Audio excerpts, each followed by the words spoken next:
welcome to our sporting panel on representation.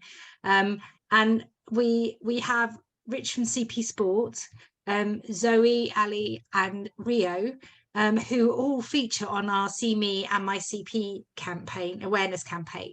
And I think that because we're doing it in alphabetical order on the campaign, and Ali's already been, but the other two are lower down in the alphabet, I think we should start with Zoe first, because she is probably going to be the date number 30 or 31 on the on social media. So we should start the evening with you, Zoe. So over to you, and share what you'd like with us tonight about your journey in sport. Thank you. That's great. I really like your logic that because I'm a Z, I'm right at the end. That's great, actually. That's just made me chuckle. Yeah, hi guys. I'm Zoe, and I'm really pleased to be able to share my story with you. As Miriam said, any questions are absolutely welcome. So yeah, I'm really grateful. So I am a para dressage rider, so I ride horses. My journey started when I was 7, and I started riding for therapy with the Riding for the Disabled Association. So initially it was suggested that riding would be a really positive therapy to help with my CP, not just like it's basically a form of physio. So it suggested that the horse's movement in the walk is very similar to an able-bodied person's walk. So by putting someone that has asymmetry on a horse, it encourages you really naturally to move more symmetrically and encourages you to balance. And it's a really useful form of physio because you don't actually know you're doing physio. Which is grand. So I started, as I said, age 7 for therapy, and progressed through my childhood as therapy. I was doing a few small competitions, but nothing ever particularly seriously, until I started at university when I was 18, and then progressed on to riding in able-bodied riding schools. I'd got to the point where as long as I was riding a safe horse, I could ride anywhere. And then we hit London 2012, and I was sat in the audience for the para dressage, and it was a massive revelation for me, really, because I went from someone that actually had ambition but didn't really know where to take it, to seeing riders who are very similar in age to me, very different disabilities, but very similar in age. And I remember sitting in the stands thinking, well, if they can, then why can't I?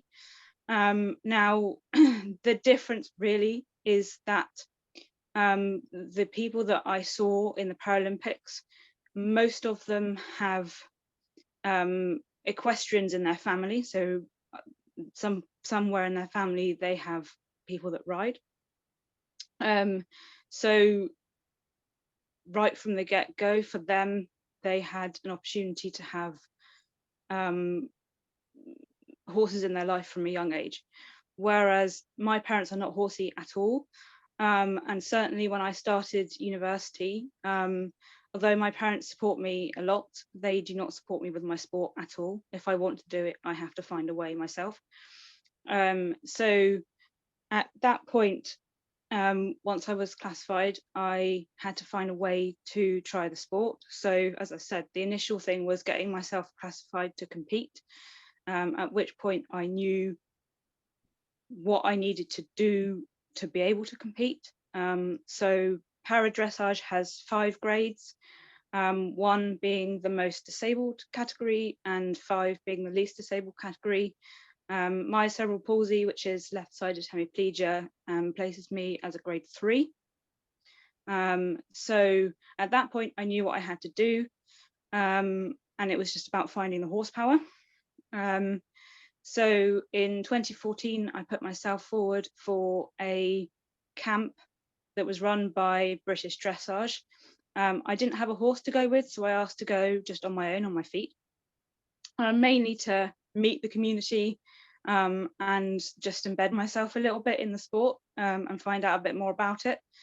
And at that camp, I met a horse called the Silver Surfer, or Ollie to his friends. He is silver, or was silver. He's grey, like a unicorn. And his owner at the camp actually said to me, would you like to have a sit on Ollie to see what it's like to ride a para dressage horse, a horse that knows his job? So I did, and it was absolutely amazing. And then a couple of months after the camp, she contacted me and said, would you like to ride Ollie? Bit of a logistical nightmare because I'm based in Dorset, Ollie was based in Gloucestershire, and part of my CP, it means that I also have visual impairment. So I can't drive, so I do everything by public transport. So I would travel the 5 hours to Gloucestershire on the train, and we would travel around the country to compete. And Ollie really gave me a real taste of para dressage, and he massively made me catch the bug, which I'm not sure whether it's fortunate or unfortunate really, but I now have the bug and a real thirst for the sport. Ollie retired in 2016, at which point I was on the hunt for a horse again. Now, equestrianism is a bit different because obviously there's two athletes and we're very much motivated, or it's very led by the horses. So you either have a really good time and your horses are great and are healthy and you have horsepower, and you have times when you just don't. That unfortunately is the reality of the sport. Horses also are very expensive, so I'm not in a position to have my own horse, so I'm reliant on owners. Fast forward a few years and not having a huge amount of success with horsepower, finding horsepower and maintaining horsepower, I came across a horse called Biscuit. I went to try him 3 weeks before the first lockdown in 2020. Biscuit, like Ollie, had a huge amount of para experience, and his owner said to me, if you want to commit to him, we can help you achieve some of your dreams. I didn't know at that point what that would mean at all. I had 3 sessions on him and then we went into lockdown, so I didn't actually ride him at all for best part of 3 or 4 months, which was really tough. But actually Biscuit gave me a really good motivation, because I knew coming out of lockdown, whenever that was going to be, that I had a horse waiting for me that I could train with. So we spent 2020, when we were able to get out and about, training together, getting to know each other. Biscuit was a big moving horse, bigger moving than I'd ever ridden before, but he also knew his job, and it gave me a huge amount of confidence. So we spent 2020 getting to know each other. We then managed to qualify for a national championship in beginning of 2021, and from there it massively kicked off. So we were reserve champions in the Winter National Championships in 21. That then gave us our international qualifying score to compete internationally. I then went on to 2 internationals at para, probably the same as in other sports as well. You have kind of grassroots level international, and you can kind of go up the levels to gain experience. So I started out at 1 star. We competed twice at 1 star. We won all 6 of our classes, which was absolutely astounding. I've never experienced anything like that. To trot down the centre line wearing a GB flag on my jacket was absolutely the moment of a lifetime. And yeah, an absolute dream come true. It's something that I was sat in the stands in London 2012 and thought might be a possibility, but knew that financially it was going to be very tough. And absolutely it was. I had to do a lot of fundraising, crowdfunding, grants from charities that allowed me to train and compete at the level, as well as obviously money from working, but that is never enough. Horses are not cheap beings. but yeah, so that's where my journey kind of took me. We also won a national title, which was quite amazing too. 7 years, pretty much to the day since I started my para journey with Ollie, I won the national title, which was very surreal. Very, very surreal. Sadly, in February 22, Biscuit retired very suddenly. Again, the reality of horses is that when they're well, and when they're not, they're not. Biscuit retired when he was 18, so he wasn't young, but he wasn't old either. But yes, he retired roughly about a year ago, and I've spent the last year trying to find a horse, unsuccessfully as yet. But Biscuit really has given me a massive push. My initial aim was to compete internationally, and I thought that probably would be my ceiling, but Biscuit's made me realise that actually no, there isn't a ceiling. I'm quite realistic in that everyone often says to me, are you not aiming for the Paralympics? And actually, for me, although that's an aim, I'm very aware that it may not become a reality. Even if I gain the selection criteria to go to Paralympics, the reality is there are 4, maybe 5 slots on a Paralympic team for para dressage. There are a lot of people going for these team slots, and even if I gain the qualifying scores, the selectors may not select me. So my kind of aim moving forward is to try and find a horse to compete again internationally, move through the grades as much as I can, and just see where it takes me. If I'm offered the opportunity to grasp it with both hands and just see what happens, really. Yes, so that's kind of me. That's taken us up to now. I've been very lucky that I'm spent the last year working with a lady that has a mechanical horse. It's kept me riding fit. The horse has sensors in its legs under your bum in the saddle, and the reins, so you can practice a lot, and it can tell you how you're sitting. So it's really helped me to improve my position, and hopefully will be a massive advantage once I can find another horse to ride. But yeah, that's kind of me, and I hope that's summed it up. But yeah, as I said, happy to answer any questions later on in the evening. Amazing. Thank you so much, Zoe. That's quite a journey you've been on, isn't it? It's a bit wild, yes. It's absolutely a bit wild. Zoe, I don't know what you do in your day-to-day life, because you mentioned work. I don't know what job that you do. Yes, so I work for the National Trust, and have done since June 21. I'm currently working with within a project called the Children and Young People's Hub within Dorset. And we're looking, or part of my role is specifically to look at improving access for children and young people to properties within Dorset. So it's incredibly exciting, and the Trust have really embraced my own lived experiences and want to, I'm going to say exploit it, but actually exploiting it in a positive way, you know, seeing that actually there is a massive benefit to my own experiences to maximize accessible options for places in Dorset. I mean, as I said, we have everything from a castle, beaches, an island, and a manor house. So access for those obviously are not that easy, but I'm hoping that my work will maximize access to its maximum, really, and see where it takes us. And do you think, this might be, and I'm breaking my own rule, but asking you a question, just linking the two, do you think in terms of I guess accessibility and representation and things like that, that there are things that we can learn from the sporting world or from your day job that cross over in terms of attitudes, in terms, it feels like sport is the one area where it is less unusual now to see people with disabilities progressing and doing well. And I guess, what do you think we can learn from that in terms of bringing that into the other into other worlds, really? Yeah, absolutely. I think there is a lot of open-mindedness in sport.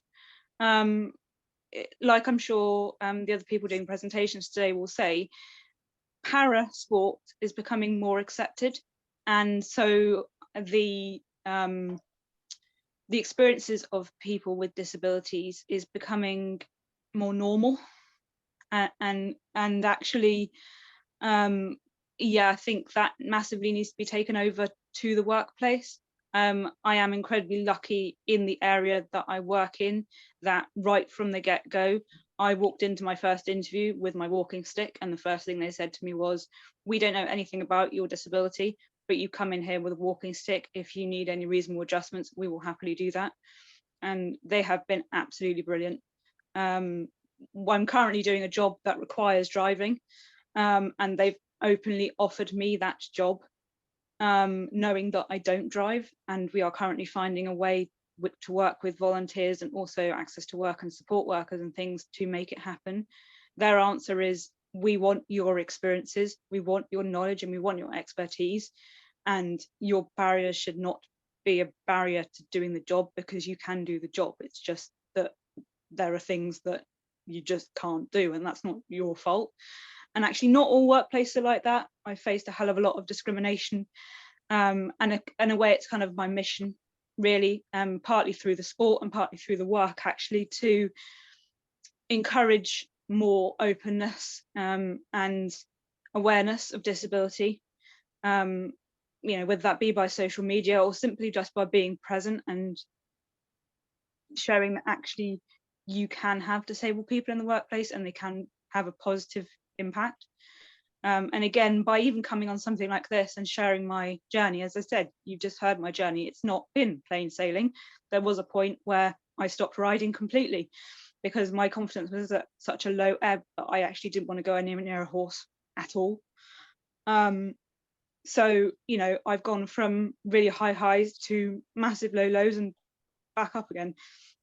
And that's kind of the reality of life as well. But yeah, if I can use a platform, whatever platform that may be, to show that actually people with disabilities can and do belong in society, then it's a massive bonus for me, really. Thank you. No problem. I think, should we go to Rich next from CP Sport? Just being mindful of the time. Thank you, Zoe. We'll come back with, I'm sure, lots of questions at the end. I'm just going to let Lara in, hold on, and then find Rich. There we go. Hi, Rich. Hi guys, how is everyone? Hope everyone's having a good evening. And thanks for that, Zoe. I was really interested hearing that. I'm quite fortunate in the role that I do with CP Sports. So my current role is National CP Football Development Officer. Previous to that, when I joined the charity in 2017, I was the Athletics and Table Cricket Development Officer. Really happy to join the charity. I've worked in sport development for years, always sort of been drawn into disability sport. First job out of university was working at the RNIB College in Loughborough. So I've worked across mainly with visual impairments, but then we went into more complex needs. Worked at a local authority, started working really closely with the SEN department, really creating new opportunities in the community for people with various disabilities. Then just sort of always sort of been drawn to it in other roles that I've worked at. I was out in America for a year and a half coaching soccer, or football to us. And I was given the opportunity to lead on an inclusive program out there. I think the highlight was coaching pan disability in Central Park, which was probably one of the highlights of my coaching career. And I came back, worked at a college in Nottingham. Again, really enjoyed the job, but was really fascinated about working within the SEN departments. During my time there, I was there for 5 years, really sort of integrated sport into their curriculum. Typically, a number of the students there hadn't really had opportunities. So I worked really closely with the students and particularly the tutors to sort of embed and develop new opportunities and progress from there, really. So then I moved across to cerebral palsy sport.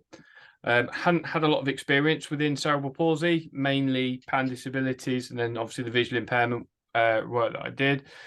I knew very little about athletics and table cricket, and let alone within the disability sector of those sports. They weren't my my sort of background, but where I was really interested in it was coming into a national role to really sort of open and expand my learning and really try and have a positive impact around families, young people with cerebral palsy.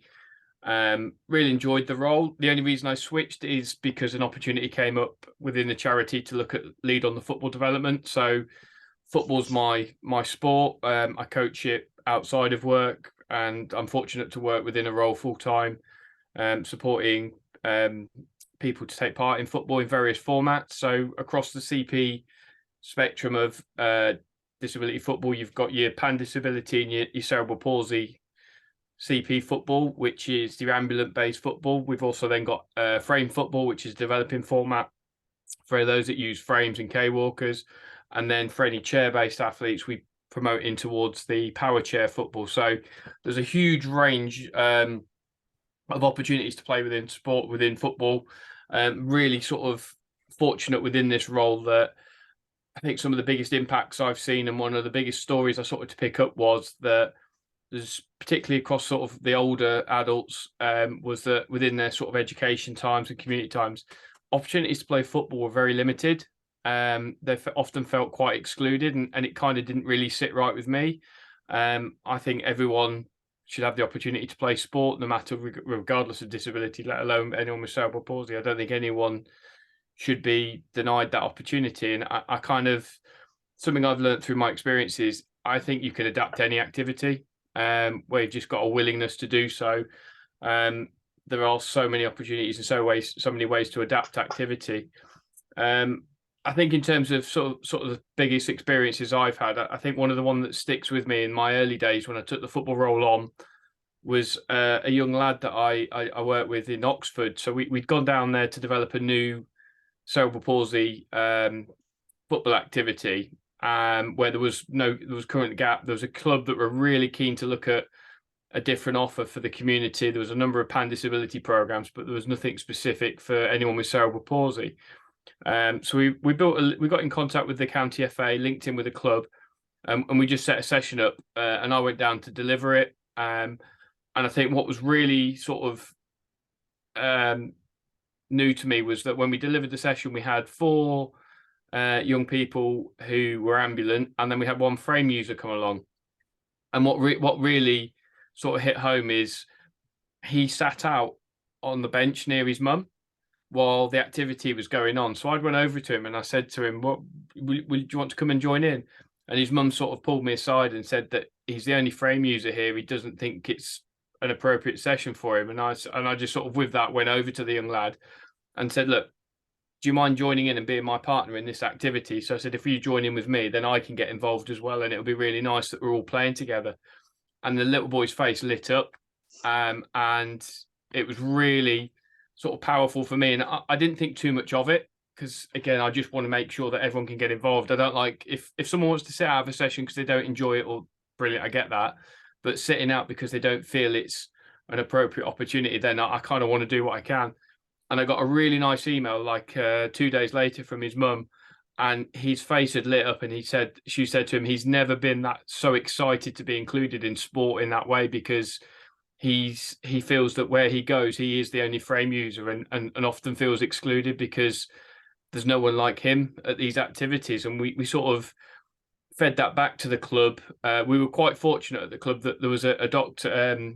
One of the coaches there was a doctor, and she was really passionate about this project and was able to sort of network really well locally. And I think the sessions I went to just over a year ago, I last visited the club, they had about 14 kids down there, and there was about 7 frame users, and obviously this young lad was still there. So it was really, really sort of powerful to me. And I think that's kind of something that's always stuck within the role that I've delivered on in terms of that opportunity. Is obviously there is always a way, and there's just being adaptable. And it's a message that I pass on to anyone that is delivering football activity.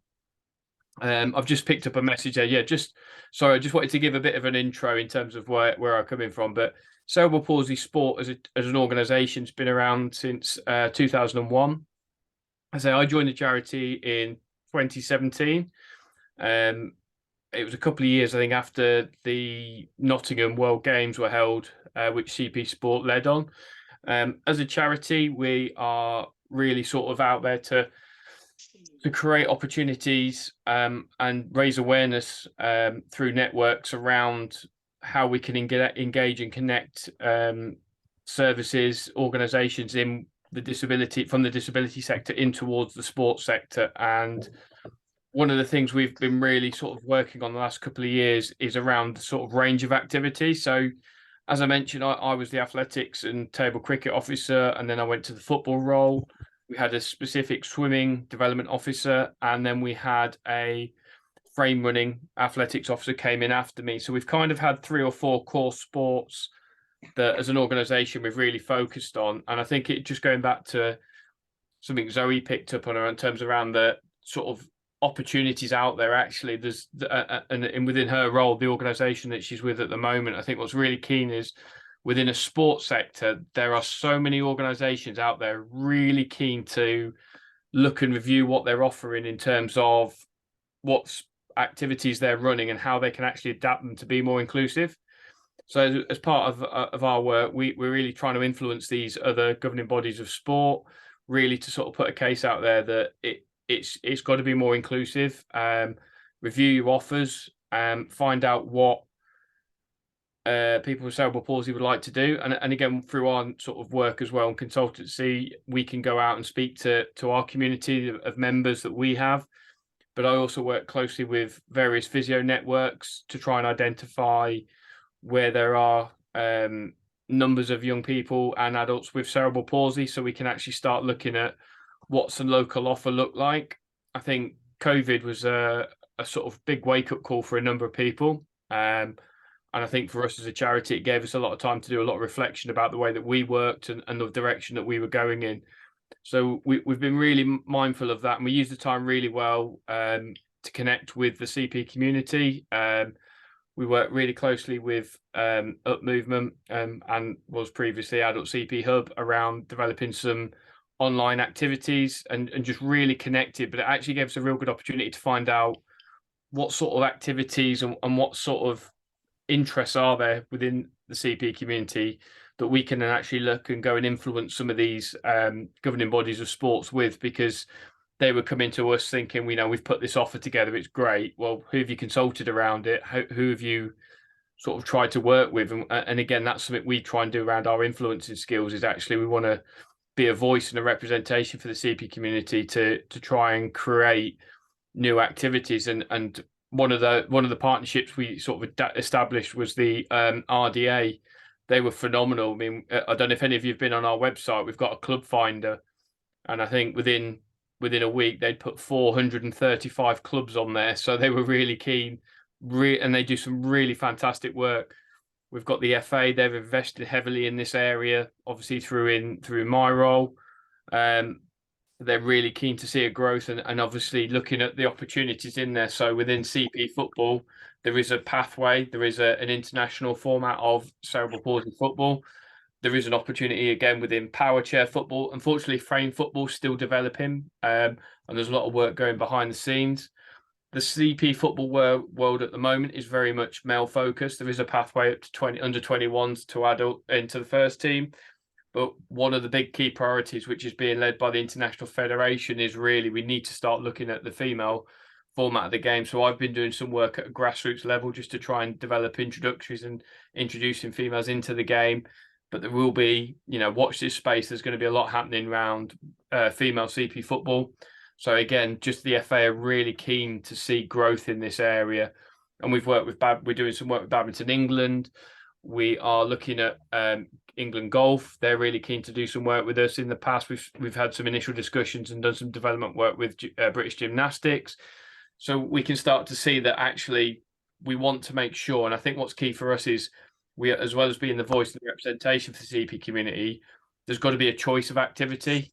And I think that's where, from my experience within the role and obviously the charity we've picked up on, is very much segmented in terms of, right, if you have cerebral palsy, these are your opportunities. Well, actually, why can't they be the same for anyone? Doesn't matter the disability, regardless if they have a disability or not. If there's a sport out there running, they've got to make sure that they're as inclusive and expansive as they can be, and where they're not, there's going to be opportunities in there to do some work which they can come to us for, and we can sort of support, influence and provide guidance and support around being more inclusive and giving a sort of whole round opportunity and offer. Can I just jump in there? Yeah, of course. Quickly, Rick, so good to see you again. And one thing that people don't know now is that since it's acting on, the people want a online, so it's a perfect place to actually, like the Upman's to learn more about these sports. I think I wanted to say that because actually I have learned so much from the sport and the task that we do, because I know I'm working closely, hopefully, with the sport and dance park to make dance park activities more inclusive. Brilliant. Yeah, and again, that the whole adult CP cafes came out from the lockdown. You know, it was something that we wanted to do to connect, and Scope were really keen on that as well. So we worked with Scope on that. So that just gave us, again, that was just an opportunity for us to connect with the community and actually do a little bit of reflection on ourselves in terms of, are we meeting the needs of the CP community, and just doing a check on ourselves. So we are currently going through it feels like forever. We've had a new strategy in place. We sort of got it to a point, and then we've had a new CEO who's come in now, who's just making some tweaks just to make sure that we're sort of capturing him and we're on what we're doing feels right, and we're all clear on what we're aiming for. So there will be a new strategy coming out at some point in the next month or so, hopefully. Don't quote me on that because it may be a bit longer, but it just shows you where we're at, and obviously we're taking it really seriously around where we really want to target and do some work and make sure that we are supporting and influencing others to be more inclusive and creating new opportunities. And again, ultimately providing choice to people that there is activities out there that they can do, and not to feel sort of, it's not for me, I can't do that, it's not inclusive. We want to sort of address those barriers as best we can. And Rich, you know that from Upman Women's point of view, we're always encouraging people to get active. So not only from an inclusive participatory point of view, in terms of staying healthy and our long-term health, being active is really important. What do you think, from what I see from the outside, you mentioned FA, you've mentioned the international, but you've also mentioned, and we've talked in the past about pathways into work. So if it's not just about playing sport, you know, we've met people who have had pathways into work, into the sporting world. Why do you think that within the sports world there is a lot more openness to inclusion? I guess it's a similar question to where I asked Zoe, in terms of we're trying to open up society for people with cerebral palsy, and it seems that sport is one of the places where at least there's some beginnings of recognition that we have to open it up. What lessons do you think that other people can learn from organisations? I think it's quite an obvious one. Just have a look at what you're doing and just reflect about how you can adapt. I think one of the big things that's come through, and again, like you mentioned there, and I think a lot of it's been directed through sort of Sport England and their Unite the movement. And again, COVID sort of highlighted that there were a lot more challenges for the disabled community from COVID in terms of their return. And I think that sort of led to a lot of people actually to sit there and think, okay, what we were doing before was okay, but now we've got a real opportunity to reflect on it and see how we can be more adaptive and more inclusive, because again, it's just around opportunity. And I think within the sport and physical activity, everyone, you know, it's everyone's right to have that opportunity to lead healthy, active lifestyles, and that looks different for everyone. But I definitely think that it's just being open to sort of being more inclusive and adaptable, because I think that's where where people put barriers up to themselves, or within other industries, people sit there and think, well, this is how something needs to be done, or if you're going to do this role, this is what you need to do. Can you do this? And it's like, well, actually, are there other things that we can consider as organizations to be more inclusive and more understanding and more aware? And I think that's another thing we need to sort of talk about. It's just that awareness, and actually seeing the individual and actually working with the individuals. From a coaching background, when we coach any players, it's all around, you take the individual as the individual and you do what you can and adjust your ways to support them to get involved in that.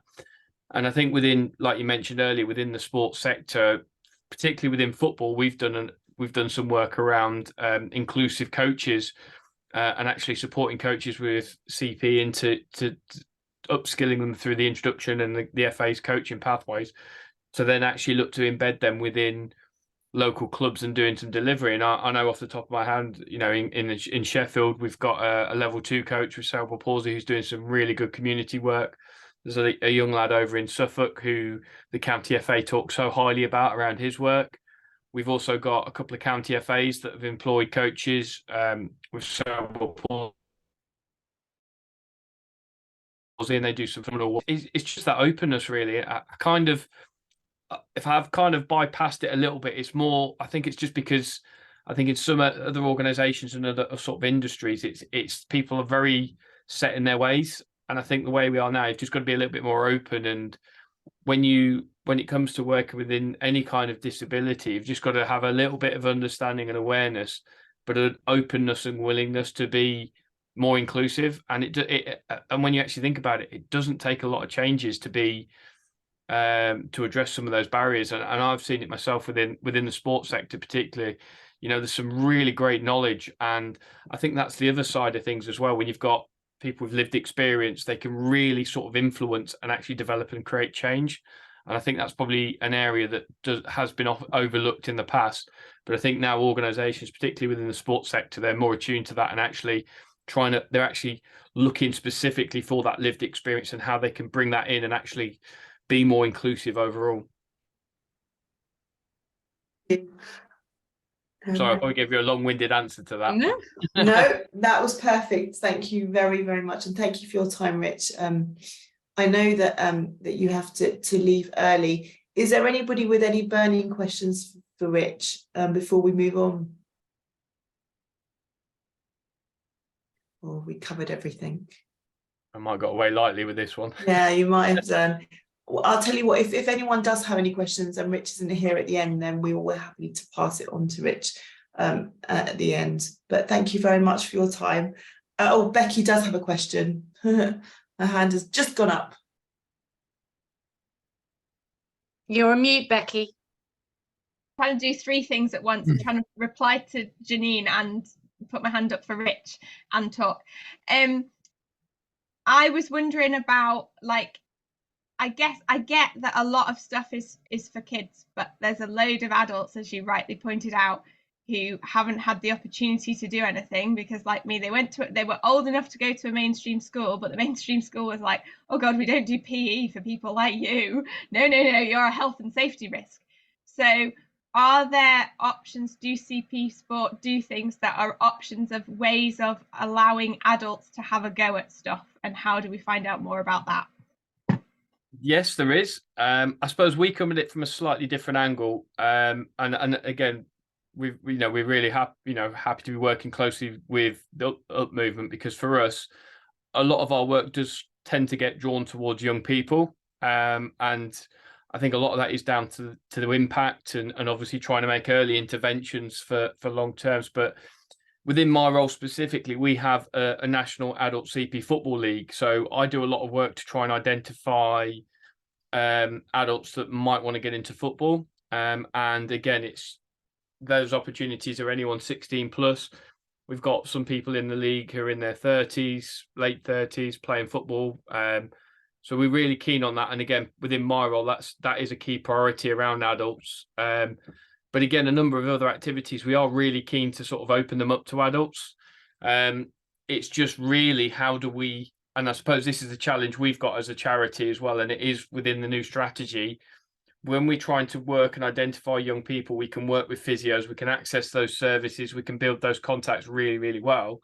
The challenge we've got, and we'll be completely open around it, is how we then interact and hit that adult community. So as Courtney mentioned, we had the Adult CP Cafe, which was phenomenal because that gave us an opportunity to sort of network across more adults and actually gather some insight around what activities they would like to do. Ourselves as an organisation, if it's something we lead on ourselves, we do open age it. So we are trying to really be more specific, more inclusive for adults to get them into sport. You know, again, sport's there for everyone, but regardless, you know, we talk about disability, but also wherever age you're at as well. You know, there are opportunities out there, and we really do sort of promote them. I think there are certain like I mentioned, certain activities that are directed towards juniors, and I use frame football as an example just because of the network and how we connect and how we identify those young people. We have a lot more opportunity to do that and build that network and influence that at the younger age.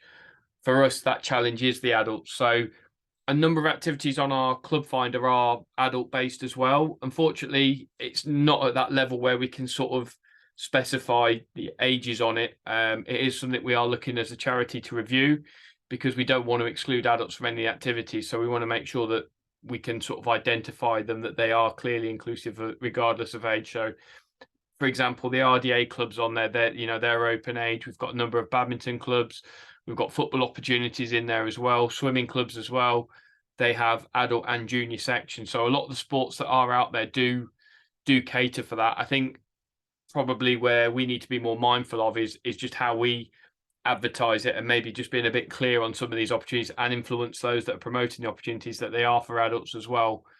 I wonder whether, I don't know, because it would be a big project, but I do wonder whether Scope, CP Sport could run a sort of, I'm thinking about some of the things Tony's been saying, or I didn't ever think I could get into sport. Like I didn't have the opportunity to have a go. I think there's part of me that says, I know that Hemi Help have in recent years done things where they've done like a sports day with loads of different activities. And I'm actually wondering whether something like that, but aimed at adults, may actually be something that would help both CP Sport and other people and clubs to be able to identify some people and give some people the opportunity to try different things out. Yeah, and I'm not going to pass on this. I'm not passing it over. I'm dropping it on Miriam here. I know we've have had a chat with you guys. I don't know. Have you told anyone about your? Right, I don't want to say anything, but there is sort of discussions in place. I don't want to drop anything here. So, but yeah, that is definitely something that we are actively working on. What I'd say about CP Sport is that, and also I don't want to drop you in it, Rich, but if you phone and have a conversation with CP Sport, they are really good at directing you to what they know is out there. What I know from talking to Rich and talking to Brandon now, the issues for us is to find those local clubs that do exist who are open to taking people with disabilities. And I guess what I'm learning from Rich is about having those conversations, and perhaps CP Sport is an organisation that can help you have conversations with your local clubs about how it might best help to include you into those things. I think, I understand that, but I think for people like me and Tony, who didn't have the opportunities to have a go at stuff or weren't made to have a go at stuff, depending on how you viewed PE as a kid at school, we don't necessarily know where to start. It's all very well and good saying this club, this club, this club, but I don't even know what sport I might like. And it's something that we both organisations really do acknowledge, that what is really pleasing is there are more and more people within the community that say that sport is for them and that they should be staying active as they get older, and that it's a really good way to socialise, to help with mental and physical health. And our next step is to how do we make that more available to people and give people that confidence. I just want to add that while you were talking, I was just Googling social prescribing, and I need to read up a little bit more, but I put the link for other people to read.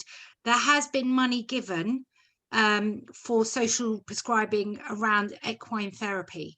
So I know earlier on in the chat, Janine and Becky, you were talking about the cost of that, you know, going to RDA. And I'm wondering, with the development of social prescribing in some areas, that it might actually be that can be married up as a form of, you know, therapy.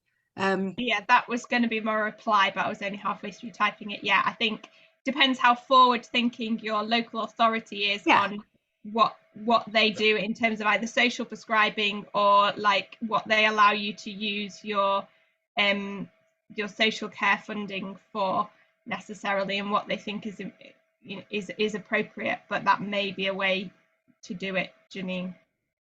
So yeah, I'm just mindful of the time. It's 7:23.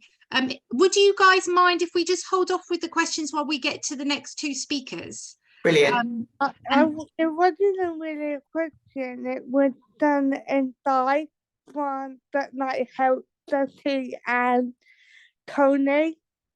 Okay, can you hold that thought, Courtney, just until we've heard from the other speakers, if that's okay? I'll put it in the chat. Okay, Brilliant. brilliant idea. Brilliant. Okay, so sorry, go on, Rich. So I was going to say, I'm just going to have to jump off in a few minutes. It's probably easier if I jump off in a minute rather than waiting while someone's talking then disappear. But again, if you need to, Miriam, I'm happy for my contact details to be shared if anyone wants to follow up afterwards or has any further questions, or if you collate any feedback and you want to have a chat, either of yourselves want to have a chat with me afterwards, more than happy to do that. Brilliant. Definitely catch up with you anyway, Rich. So That's that'd be great. Thanks Take a care, lot. guys. Thank you very much. Take care. Take care. Bye. Bye. So who are we going to next, Miriam? Oh, this is really hard because in theory it should be Rio, because he's next in the alphabet. But Rio, we know a little bit, but we don't know Ali at all. So I kind of feel like it's a little rude for Ali to not ask Ali to go next. Rio, oh, he's gone blank. Rio's screen's gone blank. There we go. I've made a decision because I found you first on my screen, Ali. It's nice to meet you. Hello. So hi guys, my name is Ali, and I'm actually a para jiu-jitsu fighter. So in terms of like CP sport, I'd say that my sport is quite unique. It's not very common in terms of people with CP. I think martial arts in general is not as common as other sports, to be honest. At least in my experience. But my journey is a bit of a weird one because, like, I was not athletic growing up. I wasn't really into sports. If anything, I was quite lazy when it came to like physical activity, and part of that was due to something that the others touched on in that in school I kind of felt very left out. I was always deemed like a health and safety risk. So when it came to stuff like PE, I was never really included, and as a child that kind of really affected me, I suppose, because I did want to take part in kind of competitive sports, and then also when it came to physiotherapy when I was young, the people that I was working with, they tended to be like quite negative. So there was this one lady that would always ask me about my goals, and I'd say, "Oh, I want to be independent. I want to, possibly learn how to walk or whatever." And she'd always say to me, "Oh, you're being too like unrealistic. You need to kind of rethink your goals." So that kind of affected me growing up. In terms of I'd always try and get out of my exercises. Super lazy guy. But that all changed during secondary school because my group of mates actually invited me to play football with them, and all my mates were able-bodied, But they invited me down. They were like, "Oh, do you want to play football with us?" I said, "Yeah, sure." And when I first started off playing with them, I was really rubbish. But they stuck by me, and eventually, like, I really improved. And that's the point where it clicked for me, where I was like, well, no, if I put the work in, I can actually get somewhere. And then I actually ended up going to university and doing a sports science degree. And after my first year at university, I spent a year abroad in Iran, which is where my parents are from, and did like intensive physio out there. And as a result of that, I actually managed to decrease my CP severity level by 1 on the GMFCS scale from a level 4 to a level 3. So I taught myself how to walk with a frame, how to walk using crutches, became less dependent on my wheelchair. And then when I came back, I kind of started at the gym full on in September 2019. I've been going to the gym since. And then in 2021, in May 2021, I decided to start jiu-jitsu. And I actually competed for the first time in August of last year.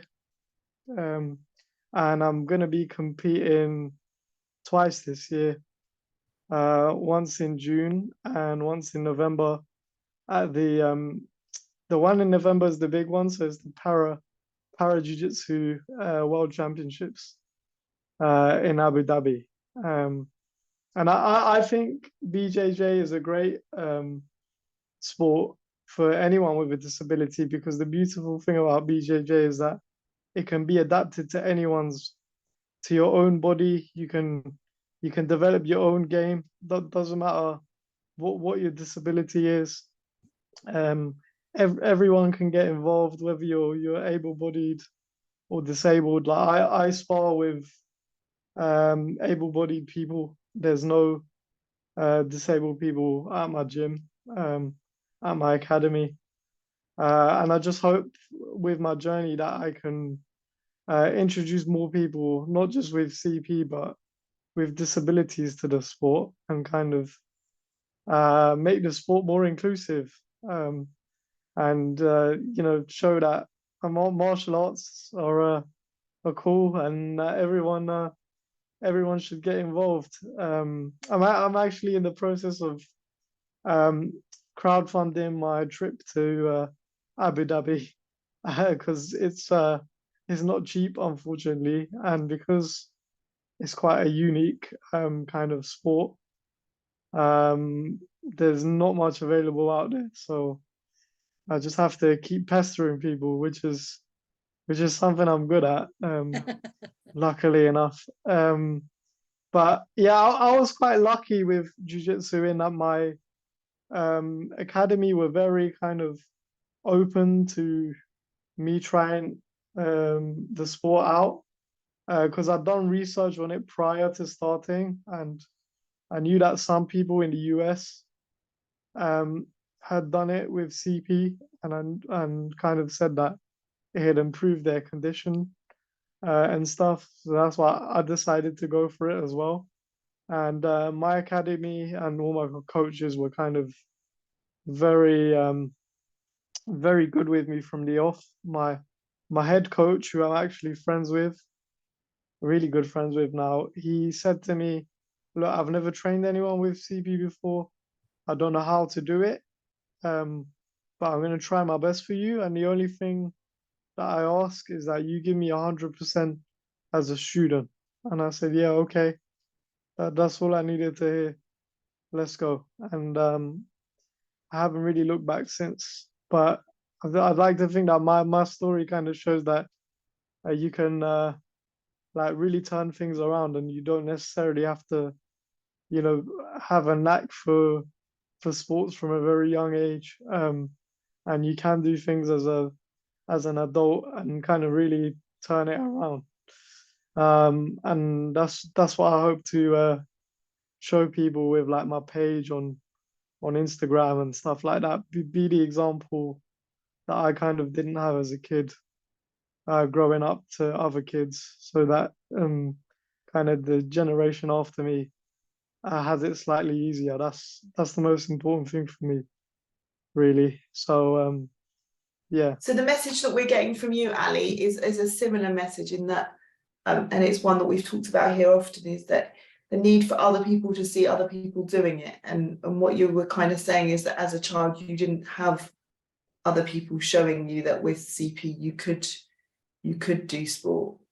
Yeah, exactly. I didn't have examples growing up because social media like wasn't as big when I was a kid. So there was no one like me that I could be like, oh, you know, this guy's got CV and he's doing it, so why can't I? And that's why, like, that's my most important goal, is to make sure that you know, I leave some sort of impact, whether that be like big or small, so that people coming through after me can be like, yeah, this is the guy that did, you know, that's why I want to be one of the first people with CP to get a black belt in jiu-jitsu. It's going to be a tough grind, but I'm all raring to go. So I'm in the sport for the long haul, and we'll see where it goes. I'm also currently doing a master's degree,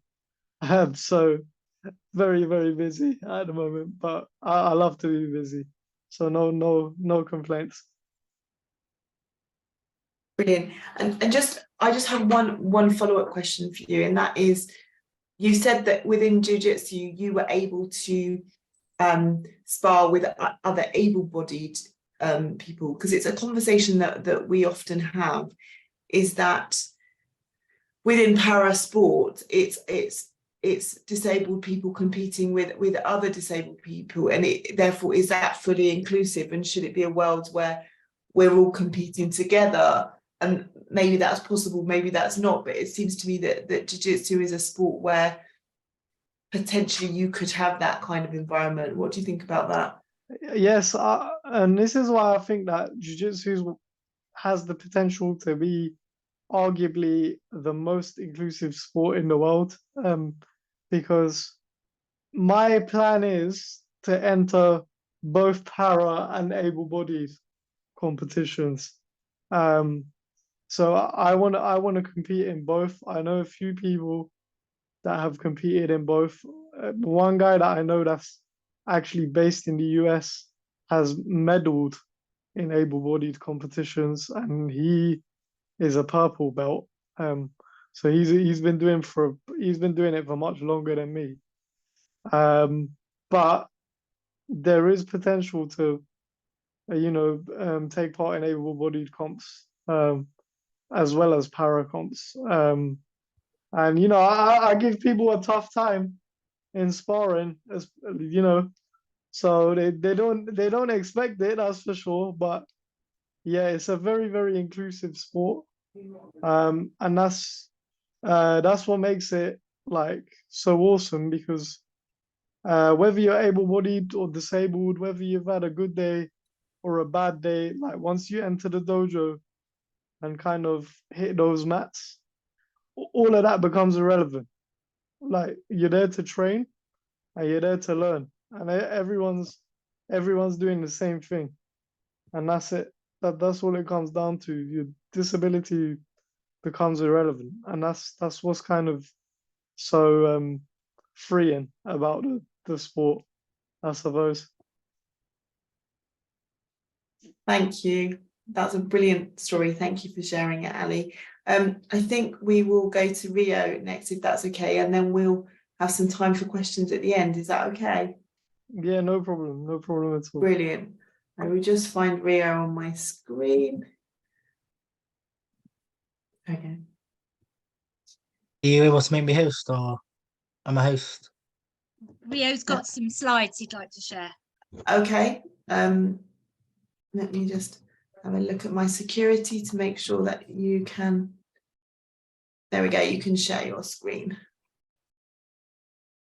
Perfect. 1 sec. Can everyone see the screen? Is that okay? Yeah, Yeah. if you start the slideshow, then it will go to the big. Brilliant. Right. That's it. You're on. Yeah. Yep. Everyone can see it. Yeah. Yep. Cool. Right. So yeah, I just wanted to put it in slides because I just think it's a bit easier just to show you a visual representation as well.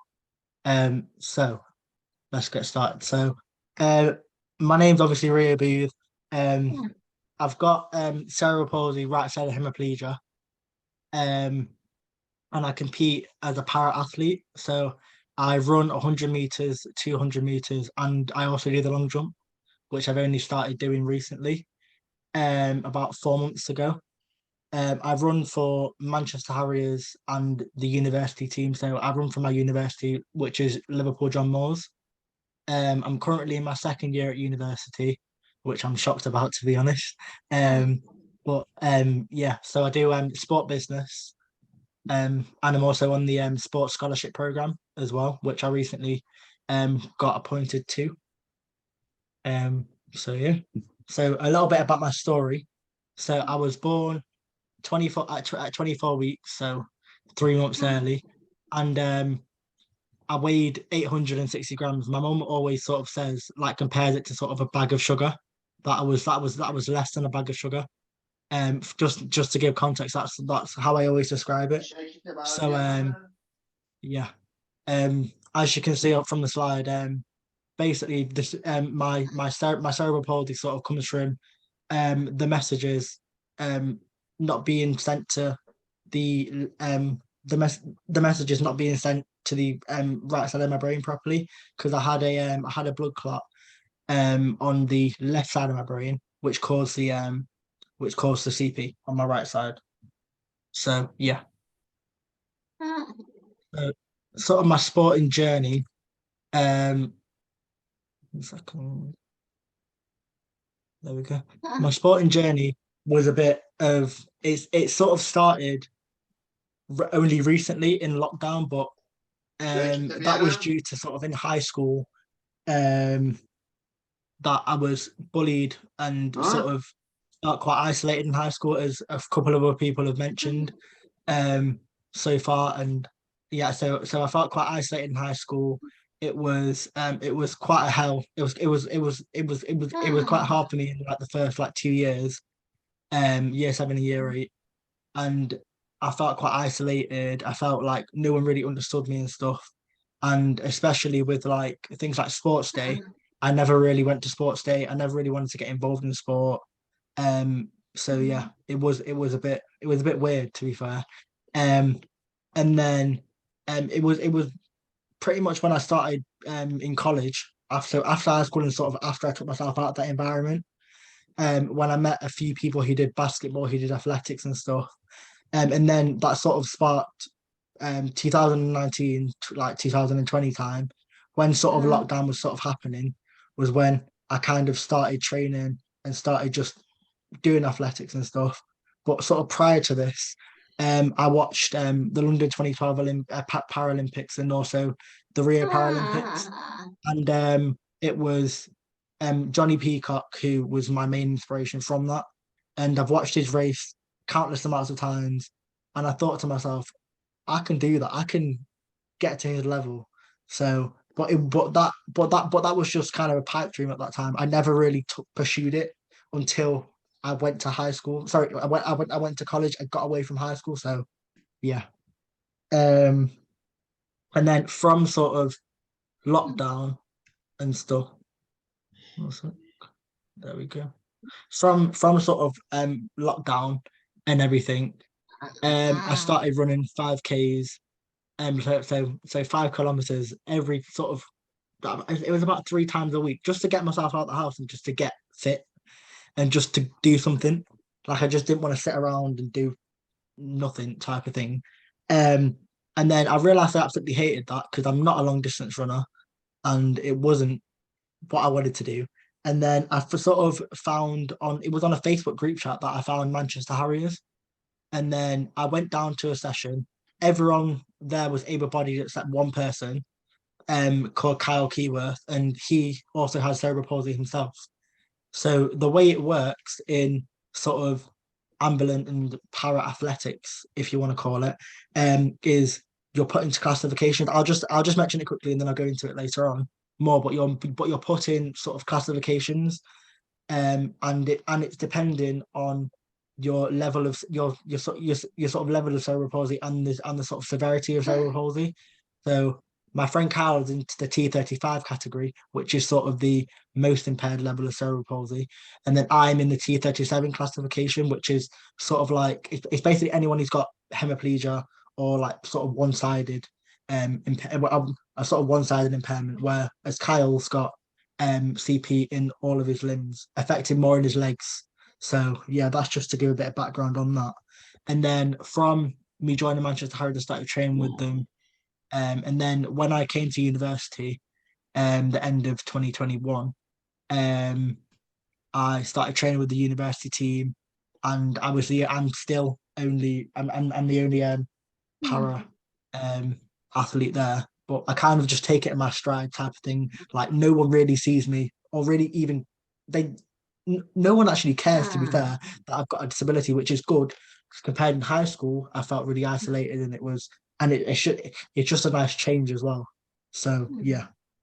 So I'll just move on to the next slide. So as I mentioned before, I continued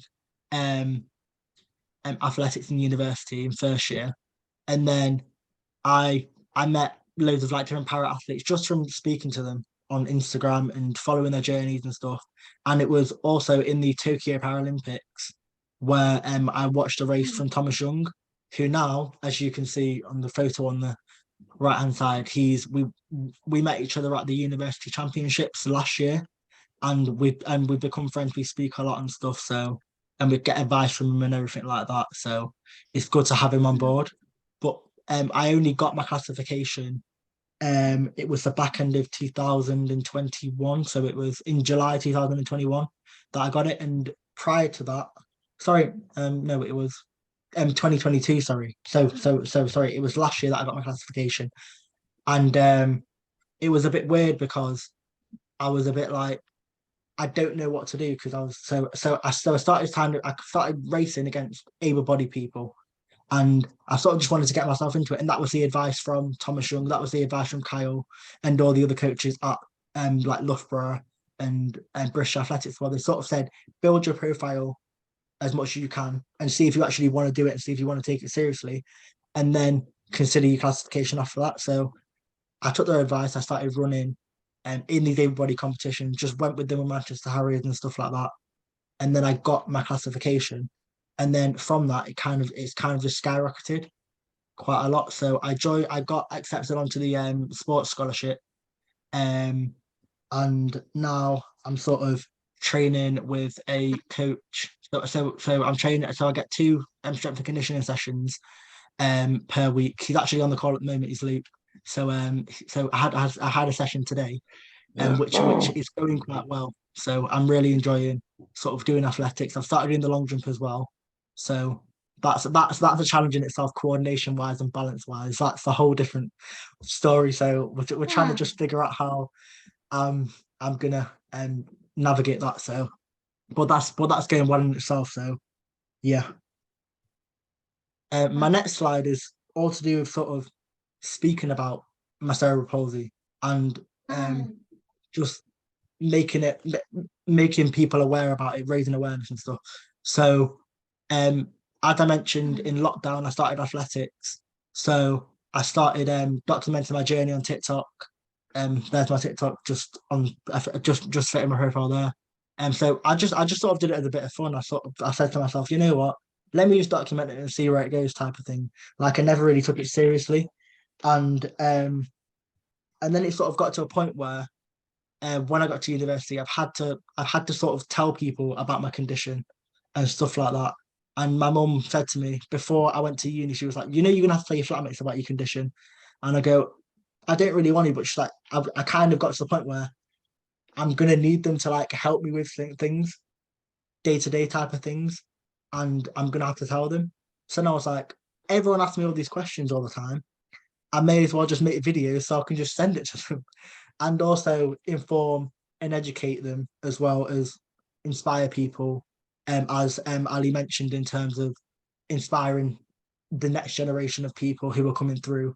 I think that's sort of a big thing as well. And then from my videos and stuff, I connected with Up Movement and also CP Sport as well. So they've really helped me in terms of my confidence, in terms of like making cerebral palsy a thing, in terms of raising the awareness and getting more people involved. So I'm really grateful that I'm on this sports panel tonight and that I'm able to sort of share my story with you guys. So yeah, thank you for that.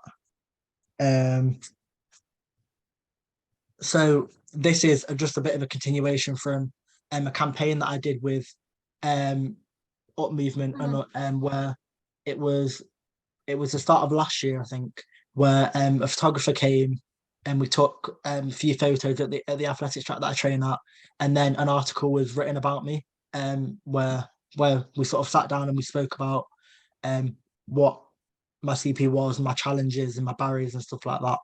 And I really found it really useful in terms of getting the word out and spreading the awareness, because a lot of people, because when you first look at me, you don't really see my CP type of thing, and it's like when I'm meeting new people, a big thing is like them noticing, and then the looks, the stares. Like when I was younger, it would have really affected me type of thing, but now I'm able to kind of embrace it and talk about it more openly. And working with CP Sport, working with Up Movement, and just getting the messages from people from my TikTok videos and stuff like that, it's really helped just sort of allow me to embrace my disability and just carry on going. So it's good.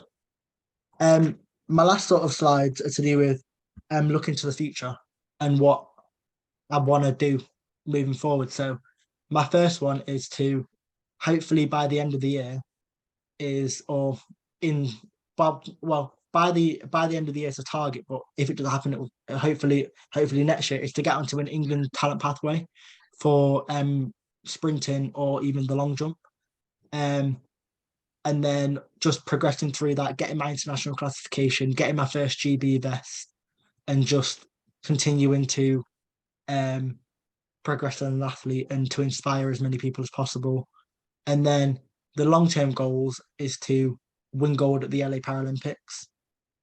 So yeah, that is the main goal. That's always been the goal since I've started this. Whether it's in the long jump, whether it's in the 100, if it's in both, great. But I'm just enjoying the journey and just embracing it all the time. So this photo actually was from it was nationals last week that I competed in, which was the first ever England athletics and para nationals.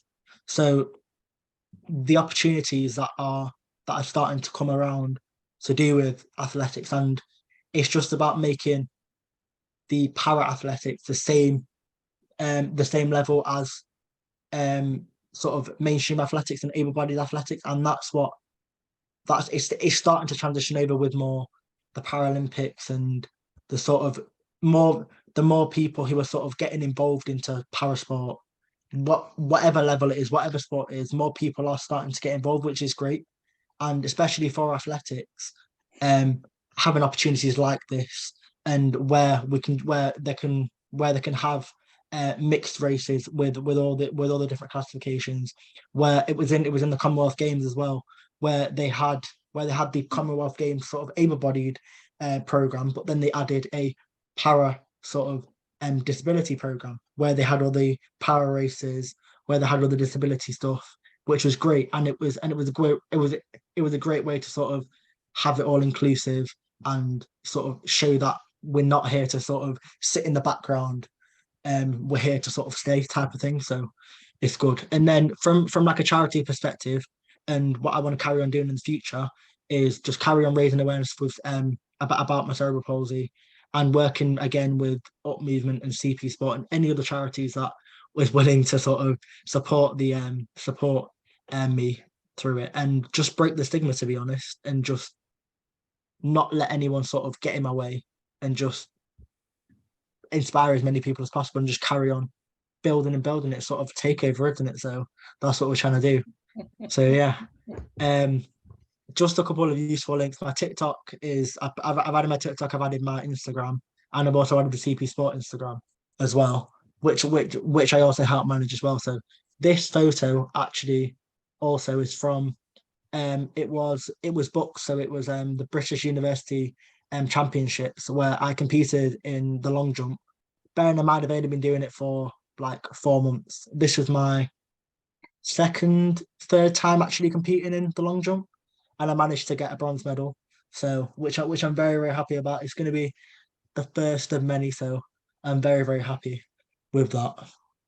So yeah, that's an overview of what I do and my background and stuff into sport. So if you got any questions, just let me know, and I'll hopefully be able to answer them. So yeah, you're on mute. Sorry, I had it covered. Thank you so much, Rio. It's lovely to see your journey, and also to see your confidence within your sport growing as we've watched you. So thank you for sharing your journey today.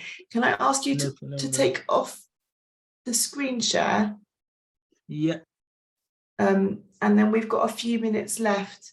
And if I'm clever, I can find the everybody really quickly.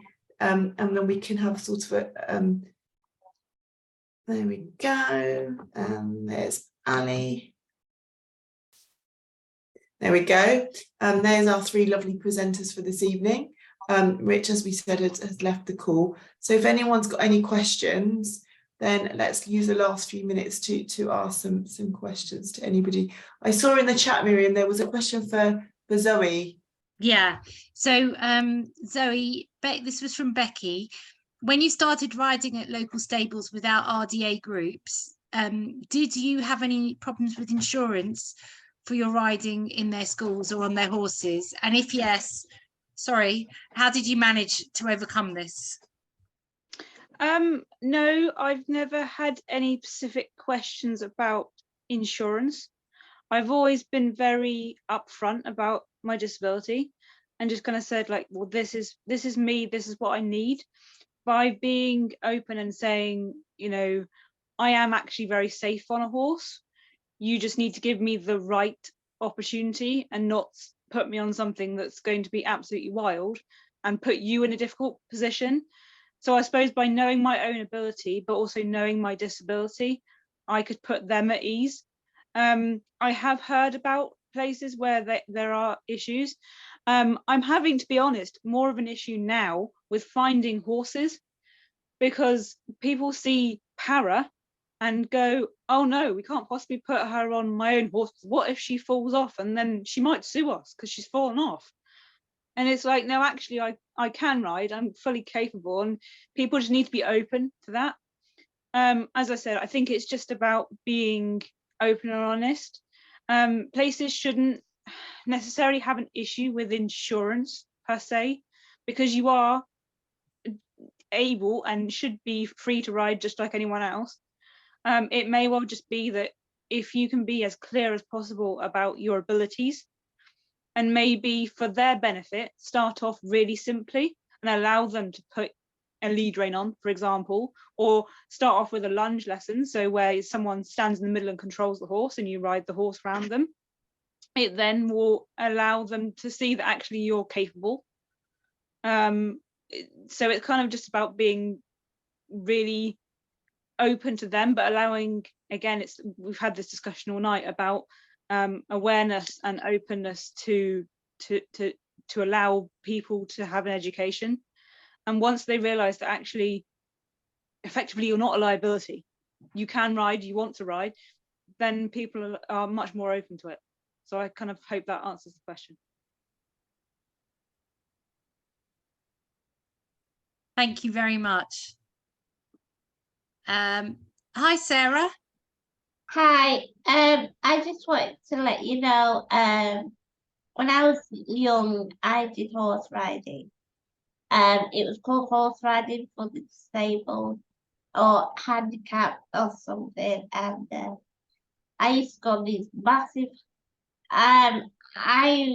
for a small person like me, I always preferred horses to ponies.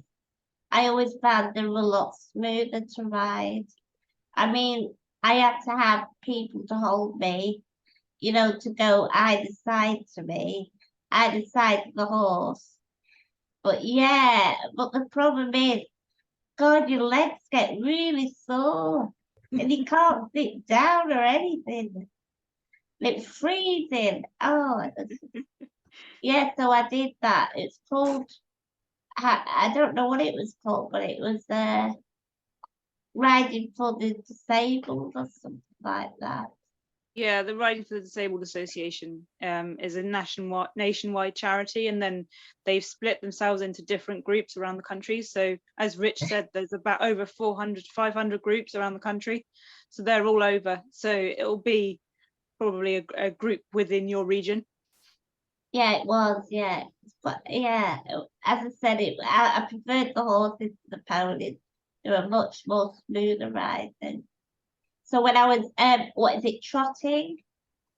Because I didn't do any cancelling or anything like that. I always found the horses were a lot better, smoother than the ponies. Yeah, because they've got a longer stride, so they're easier to sit to. I'd say the Oh, same yeah. thing. Okay, thank you.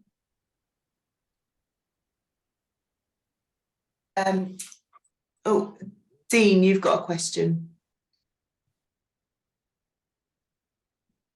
And you're on mute, Dean. I know, yeah. I was just trying to find. I'm just trying to get myself off mute, and my eyes roll and my hands roll over the place. Really. Yeah, I just wanted to ask all three of you. I'm sorry I came in late. I was at another meeting.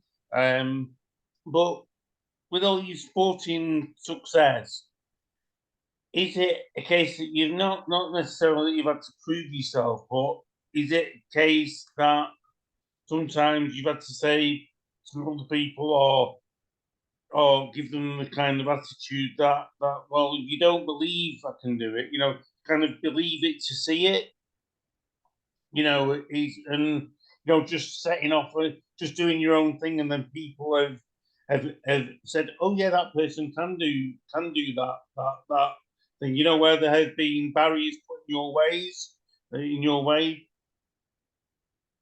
I don't know if any. I kind of, well, at least for me anyway, like when I started jiu-jitsu, like as I said, I was quite lucky in that, like it was quite inclusive to begin with. But I think for me, the thing that was brilliant for me is that before people like had any chance to kind of form a perception or whatever, like because we do a lot of sparring, obviously. So as soon as I sparred with them, like that's it. They knew that they had to take me seriously, and that I wasn't gonna be light work. And I think that was the beauty of that's the beauty of jiu-jitsu.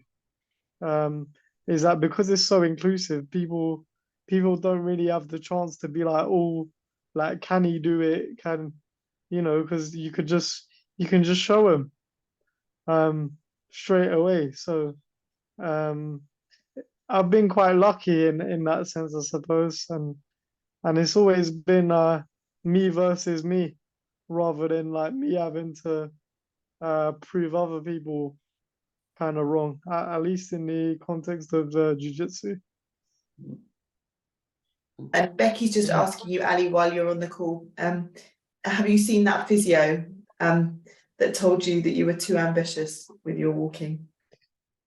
I haven't, but to be fair, I don't hold grudges, for one, and two, like a lot of people that meet me, they say, oh, like it's a miracle you've come this far.